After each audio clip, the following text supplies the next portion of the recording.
আসসালামু আলাইকুম।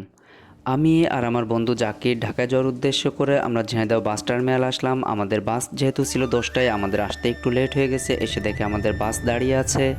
এজন্য আমরা দেরি না করে আমরা ঢাকায় যাওয়ার উদ্দেশ্যে বাসে উঠে পড়লাম। বাসে উঠে আমি কখন যে ঘুমিয়ে গেছি আমি নিজেও জানি না। জাকির আমাকে ডেকে বলতেছে, ভাই সকাল হয়ে গেছে, আমরাও পৌঁছে গেছি, আপনি ঘুম থেকে উঠে পড়েন।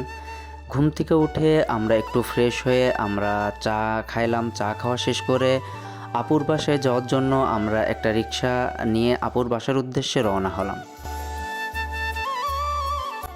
আপুর বাসায় আসার সাথে সাথে আপু আমাদের বলতেছে, আমি অফিসে যাব, আমি শুধুমাত্র তোমাদের ওয়েলকাম করার জন্য ওয়েট করতেছি। এরপর আমরা আপুর বাসায় যেয়ে ফ্রেশ হলাম, চা নাস্তা শেষ করলাম। চা নাস্তা শেষ করে আমরা আবার বের হয়ে পড়লাম। কি আর করার, উত্তপ্ত রোদে বাইক যেহেতু কিনতেই হবে, তাই আমি আর জাকির হাঁটা শুরু করলাম সাওয়ারিতে যাওয়ার উদ্দেশ্য। ও, আপনাদের তো বলাই হয় নাই, ঢাকাতে আসছি আমরা আমার বন্ধু জাকিরের জন্য একটা বাইক কিনবো। সে নাকি সাওয়ারির পেজে নাকি তার পছন্দের N160 বাইকটি দেখছে এবং আমরা সাওয়ারিতে যাওয়ার পর সেখান থেকে আমাদের জানানো হলো আমরা আসার কিছুক্ষণ আগেই নাকি বাইকটি বিক্রি হয়ে গেছে। এরপর আমরা ওখানে আর দেরি না করে আমরা চলে আসলাম রামপুরা আদনান মোটরসে। আদনান মোটরসে এসে আমরা আমাদের সে কাঙ্ক্ষিত N160 বাইকটি পেয়ে গেলাম এবং ভাইয়ের সাথে আমরা কথা বললাম এবং গাড়ির কন্ডিশন আমরা, যদিও আমি কিছু তেমন বুঝি না, তারপর আমি একটু ঘুরে ঘুরে দেখলাম যে কোথাও কোনো স্ক্র্যাচ টিস্ক্র্যাচ পড়া আছে কিনা। এবং আমাদের বাইকটি পছন্দ হওয়ার সাথে সাথে বা যেহেতু এক পিসি ছিল, আমরা ভাইকে কনফার্ম করলাম। কনফার্ম করে আমরা বাসায় গিয়ে আবার একটু ফ্রেশ হয়ে আবার আমরা বাইক নিয়ে আবার সেই আদনান মোটরসে চলে আসলাম।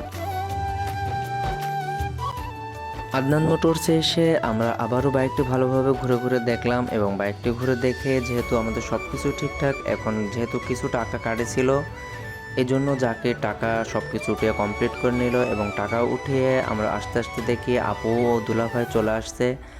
আমরা যেহেতু আপু এবং দুলাভাইকে আগেই বলে রাখছিলাম যে আপনারা অফিস শেষ করে সরাসরি আদনান মোটরসে চলে আসবেন, এবং আপু দুলাভাই এসে আরও ভালোভাবে বাইকটি ঘুরে ঘুরে দেখছিল যে কোথাও কোনো সমস্যা আছে কিনা। যদিও তারাও তেমন কিছু বুঝে না, তারপরেও কোনো কালার বা কোনো কিছু, এটাই আপু ভালোভাবে দেখতেছিল।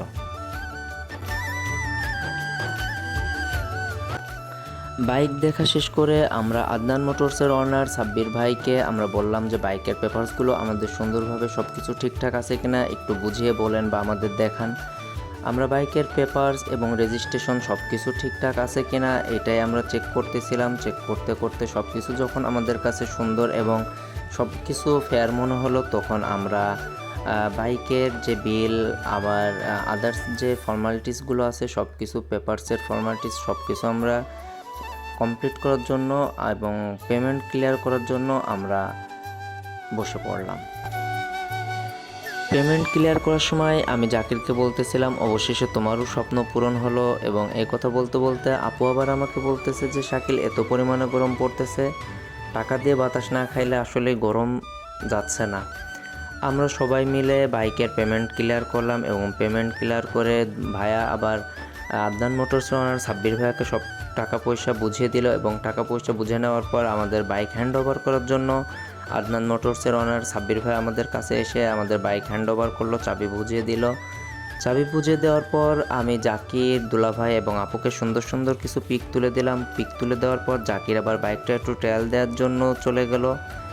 জাকিরের বাইক ট্রায়াল দেওয়া শেষ হলে দুলাভাইও একটু বাইকটা ট্রায়াল দিল এবং বাইক ট্রায়াল দেওয়া শেষ করে আমরা সব কিছু কাগজপাতি বুঝে পেয়ে আমরা আদনান মোটরসের ওনার সাব্বির ভাইয়ের কাছ থেকে বিদায় নেওয়ার জন্য সাব্বির ভাইয়ের কাছে গেলাম এবং সব কিছু সব শেষে আমরা সাব্বির ভাইয়ের কাছ থেকে তার সাথে হাত মিলিয়ে এবং সুন্দরভাবে বিদায় নিলাম।